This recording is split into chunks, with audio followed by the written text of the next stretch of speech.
দিল্লি আপনি জানেন সেই ভিডিওটা দেখেছেন দার্জিলিংয়ে আমাকে তাড়া করছে মারছে খুব ভাইরাল হয়েছে দেশেতে বারে হয়। আমি ওইখানে যখন গিয়েছিলাম বিজয়ার পরে তখন গুরুং টুরুং আমাদের এলায়েন্স ছিল কিন্তু জেলে ছিল খুব হতাশ ছিল। তো ওই অনশন চলছিল ওখানে 1 বছর অনশন তুলতে পারেনি। আমি রাজনাথ সিং হোম মিনিস্টার ছিলেন, মাননীয় অমিত শাহ প্রেসিডেন্ট ছিলেন, বলেন দেখুন লোকগুলো মরে যাবে, আপনি একটু আশ্বাসন দিলে তুলে নেবে। ওরা দিলেন।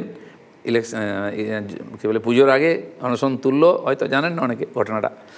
আমি পুজোর পরে তাদের সঙ্গে দেখা করতে গেলাম বিজয়া সম্মেলন। আমার সঙ্গে একজন পিএসও থাকতো পুলিশের, তাকে বললেন তুমি থাকবে যাবেন আমার সঙ্গে।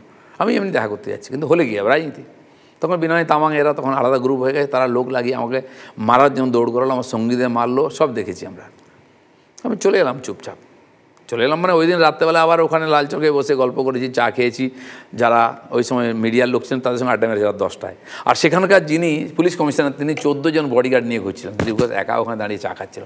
সে যাকে কিন্তু পরে 2 বছর পরে ওই লোকগুলো আমাকে ওয়েলকাম করেছে ঝান্ডা নিয়ে, ওইখানে সভা করেছি, আর ওখানকার এমএলএ বিজেপি জিতেছে। দিলীপ ঘোষ এরকম রাজনীতি করে, ওই জন্য তৃণমূল আপনাকে আজকে ওয়েলকাম করছে। তো হতেই পারে, কে এদিকে আসবে কে ওদিকে যাবে সময় কে বলতে পারে।